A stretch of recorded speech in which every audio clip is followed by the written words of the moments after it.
Hey, this is Bob with Happy Acres Homestead.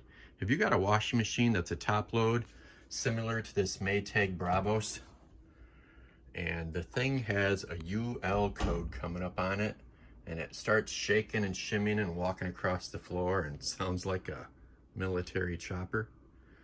Stay tuned, we're going to show you how to fix it. So today we're going to replace the bearings and shaft and seal. First, we need to remove the top, or at least unhinge the front so we can tilt it back. You can see this spring clip right here.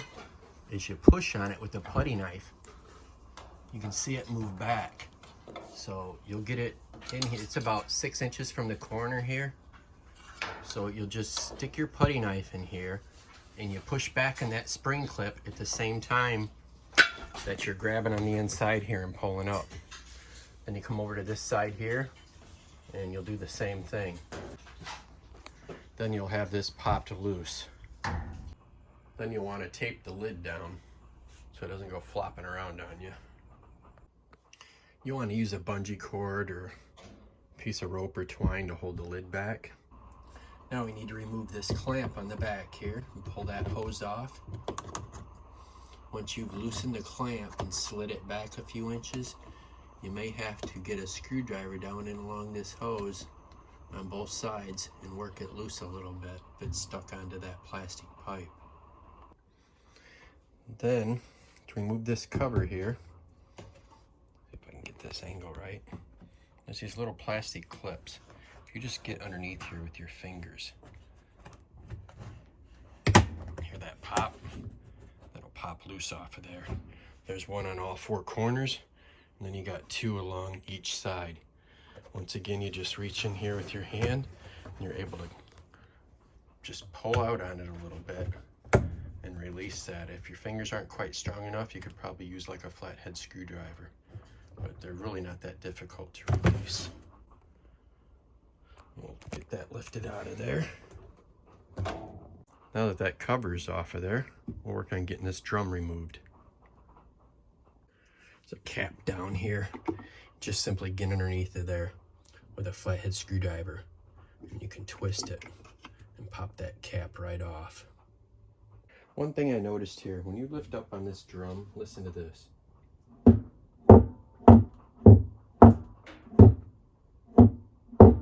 It's got about a good inch and a quarter of travel. I'm going to check when we get the replacement shaft and bearings and seal in there and see if it's got that much play. Alright, now we're going to take a 7/16 socket and an impact drill and remove the bolt in the bottom.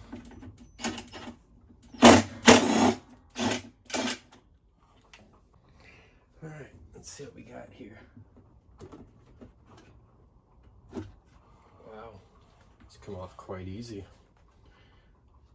Typically you'd have to put a shoestring underneath, pull it around so you got it about centered, a shoestring or a strap, and pull up on it, both ends at the same time to get this to pop loose. But this one, fortunately, came right loose. And that might be the, ooh, that's great. That was a hair laying there. I thought it was cracked. I thought that's why it came off of there loose. I'm gonna get this all cleaned up and check this and make certain that there are no cracks in this. Kind of a mess down here, but it's typical. Now we got to remove all the screws around the hub.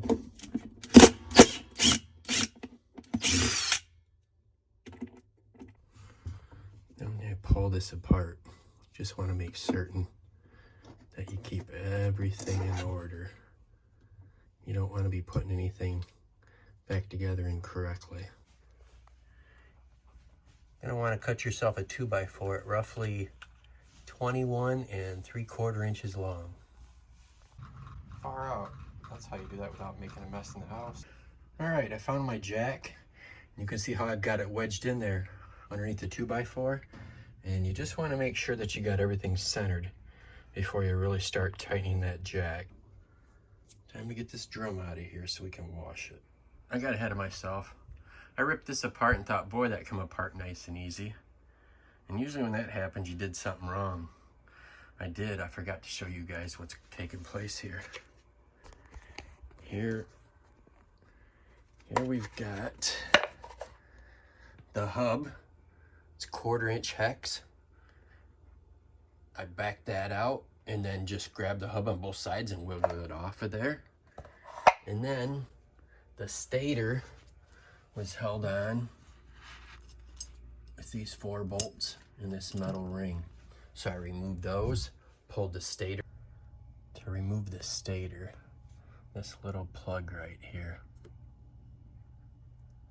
you want to push on that little tab, squeeze that back so you can pull it out of that plug.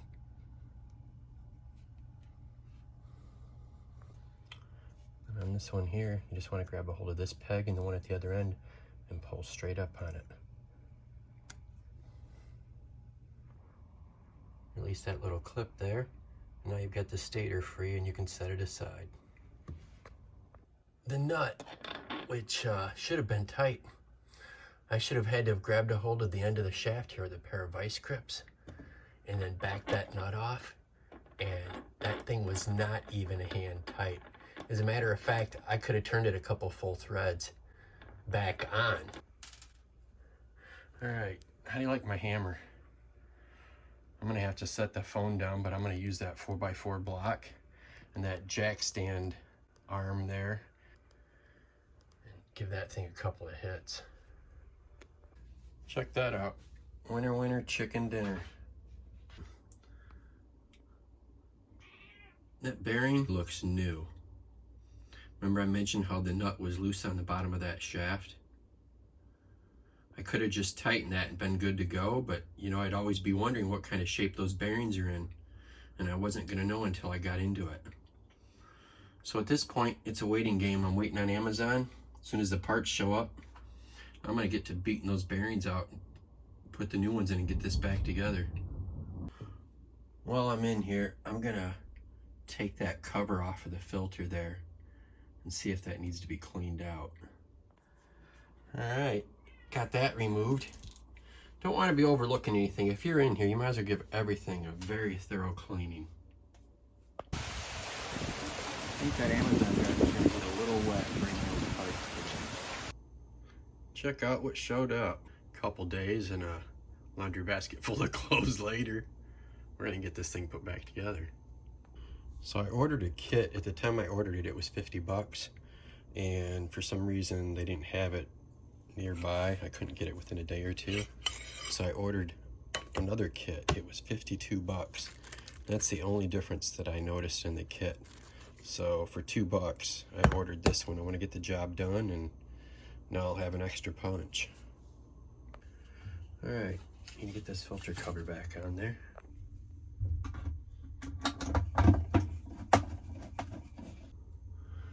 Just want to tighten these hand tight, of course, and keep in mind that it's plastic. Don't want to get too rough on it. Now you're going to want to take that punch that come with the kit or whatever you're using for a punch. You're going to want to take a BFH, a big friendly hammer, and drive that bearing out of the bottom of there. Just going to want to tap it on one side and the other, back and forth. You don't want to just go crazy on one side of it. You're better to work back and forth until it pops out. All right, next thing you're going to want to do is drop the lid, tape it back down, and lay this back on its back again. All right, as you can see now, we've got the bottom bearing, the spacer that come out afterwards, and here's the sleeve or spacer. Just want to take a rag, wipe out this area where the bearing seats, make sure that it feels nice and smooth. There's no rough edges or anything like that. We're gonna get the BFH back out and that new shiny punch and knock out that other bearing. When it comes out, you'll know it because it'll hit the bottom of that tub and make a racket. Now we're gonna stand the washing machine back up. There's what was making all the noise.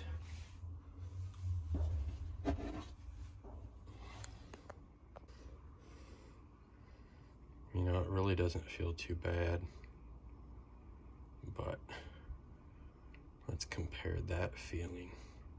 It does feel a little loose. Let's compare that to this.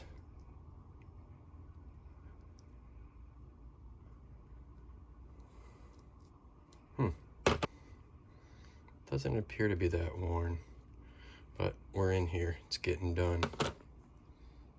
Now I'm going to clean that surface with a rag like I did on the bottom bearing. All right, next you're going to want to take a rag to this end and make sure that there's no burrs or anything. And there is a wheat pole in here. You can see right there, it's towards the right front corner of this particular unit. You need to clean that out. And a little pocket screwdriver like this is a little too big. I just used a piece of wire that's actually a twist tie, folded in half and twisted up, and made certain that that wheat pole was clear. Now we're going to put together the installation tool, or as I like to call it, the bearing press, like this here. We want this one with a large race on here that fits inside this diameter. We're going to take this bearing and set it down inside the washing machine and make certain that it is not crooked. You don't want to get it in there crooked. Make a mess out of that race in there that it rested.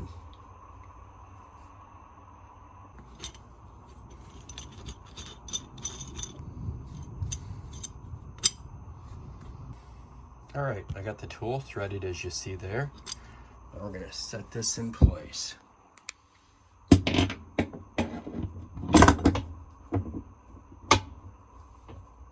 You can see that I've got the arm down here in the low port, or in the sump area. Don't forget to tape that lid back down. Now that lower bearing feels a little more worn. See how much spin that's got? And I'm sure that the grease is broke down as well. This, of course, being loaded with new grease has got more friction to it. But yeah, if you try and like wiggle it back and forth a little bit, maybe you can feel a little bit of play. I can just a little bit in this one.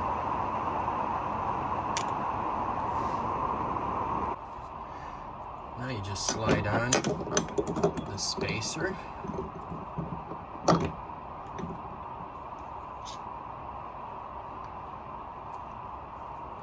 And the washer. A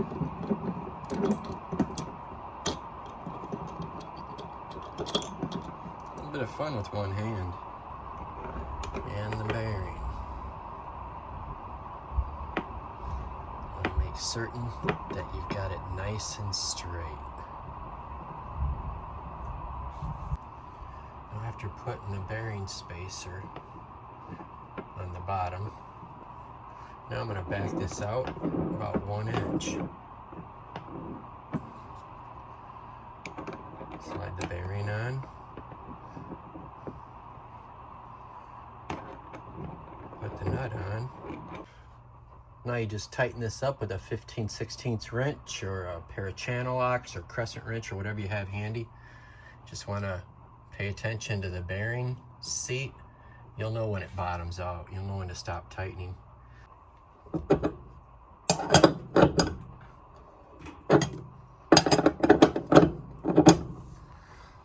like it's going in there nice and easy. You shouldn't have to fight with this at all. If you got to fight with it when you first start, you've got a bearing crooked. You need to check that out. You don't want to be goofing up that race. One thing to keep in mind is we're dealing with plastic here. It's not like tightening up lug nuts on a car wheel. Right there at bottom dried out. I don't want to get any rougher on it. I'm just going to back it up. And now we can remove the tool.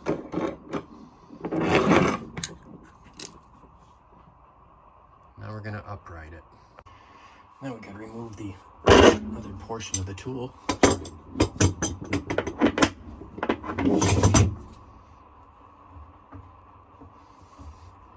Nice. Okay, now we're going to install the shaft. You just want to make sure that this lip sits right on top of that top bearing. If not, you might want to give it a little smack with a hammer to make sure it seats in.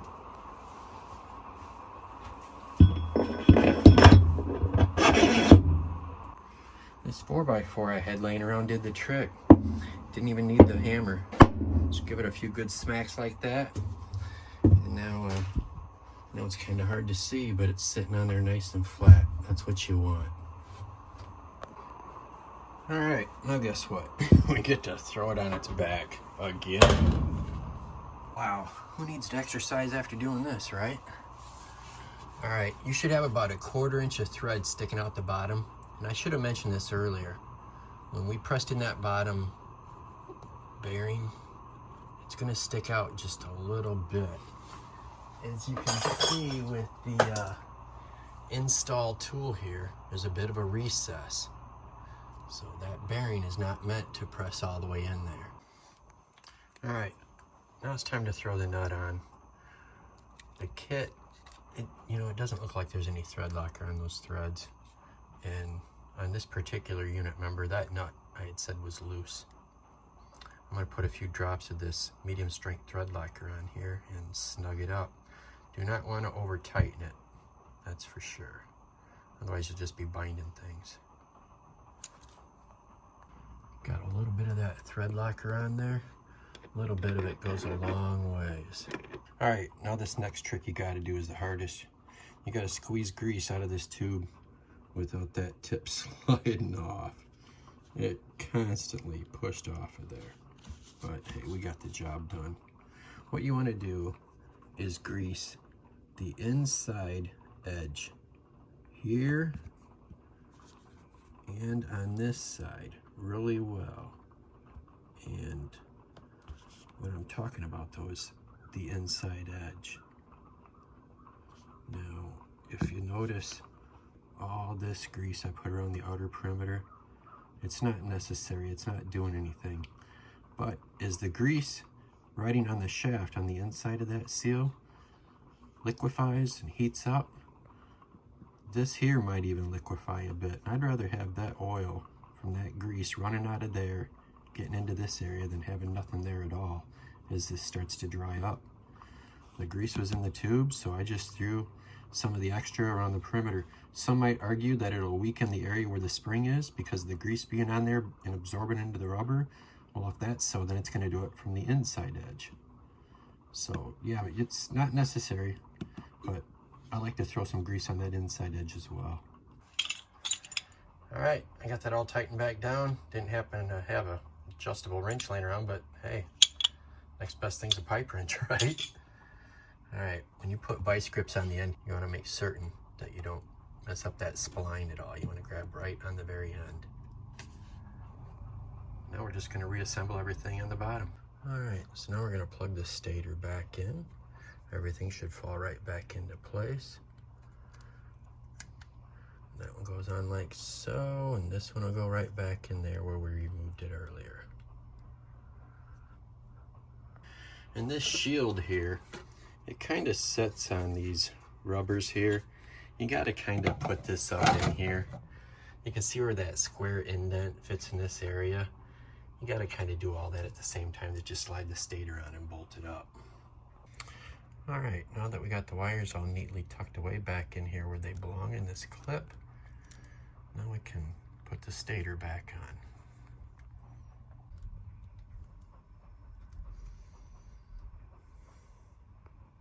All right, you guys, we're almost there. And you fixed your own washing machine.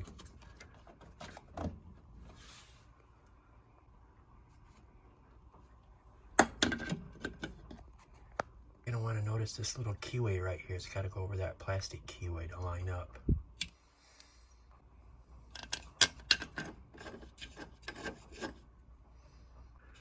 All right, almost done with the bottom end of this beast. Now we got the hub thrown back on there. Make sure it lines up on the spline. We're going to tighten it up with a 1/4 inch hex, and you can spin this hub around and line it up to where you can run a screwdriver through there to hold the hub in place as you tighten it. All right, that's it down here. Now we're ready to upright this thing for the last time. I just like to get in here and double check this lip. Make sure I don't feel any nasty nicks or anything like that in there. You want that seal to go in there quite simply. You don't want to be fighting it. All right, great. Now we got a fair amount of silicone on the seal. We're going to set it down in place.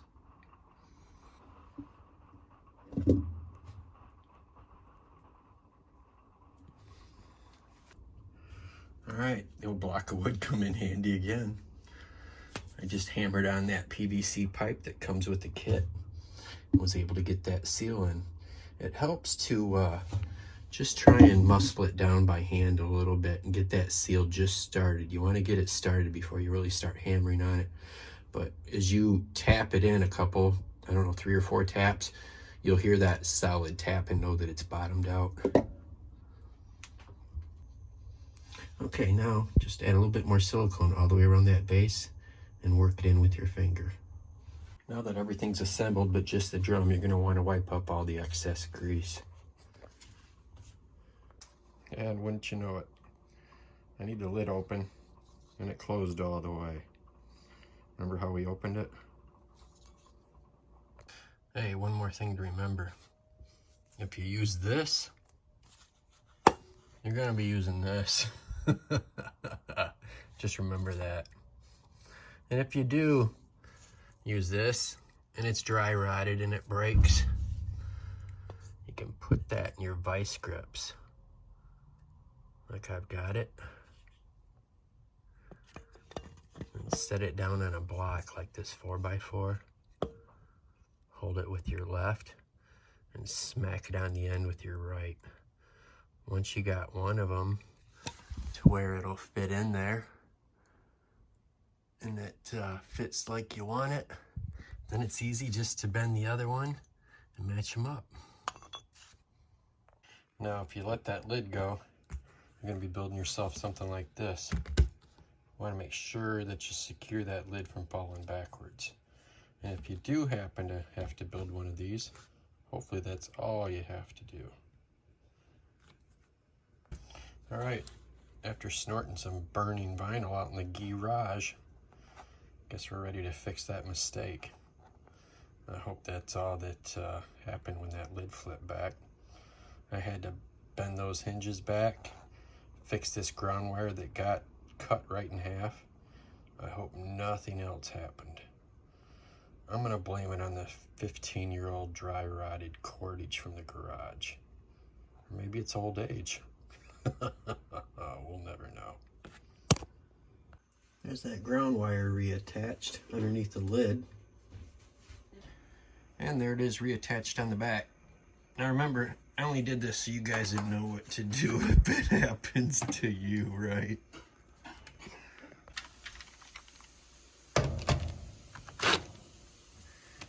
I remember right, this thing runs water through it, so you don't want to leave it ungrounded, right? Got some debris down there in the sump that I want to vacuum up with a vacuum cleaner.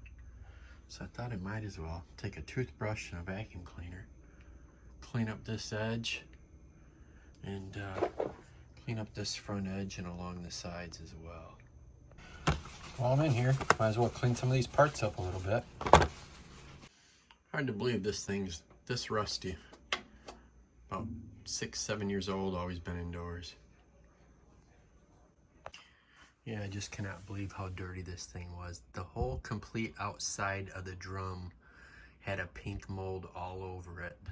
All right, now we're gonna put everything back together just the way it come apart. Don't forget this shim goes in first.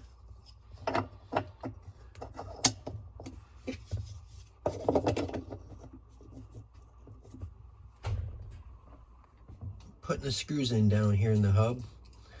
If you've got slippery or arthritic fingers, you may want to put rags down here covering all these holes or some tape or something, because if you drop a screw down in there, you're gonna have to pull this tub back out. And I'm just gonna wing it and take my chances here. All right, now we're ready for the agitateless agitator. I don't know why they even have these. I miss the ones with the tall stack in the center with the paddles. In my opinion, I think they do a much better job of washing. Let's get that agitator tightened back up. Pop the cover back on.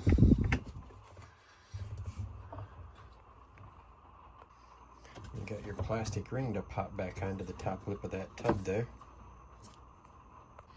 As you push down on the lid, you'll hear these white clips lock back and you'll hear them snap and you'll know that it's locked in. Now we just need to get that hose put back on the back. Don't forget to slide that on and put that clamp on. All right, now we wait. Remember that silicone that we put underneath the spindle and underneath the drum around that axle? We need to let that dry overnight. I have no idea how these areas get so dirty.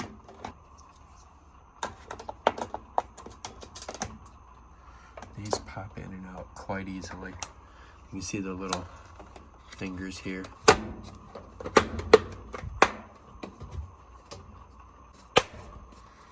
Works for me. Now the big question is, was that repair enough? All right, got everything all hooked back up in the back. We're gonna run some water through this and see how it acts. It's spinning on max speed right now, and it's not even shimmying.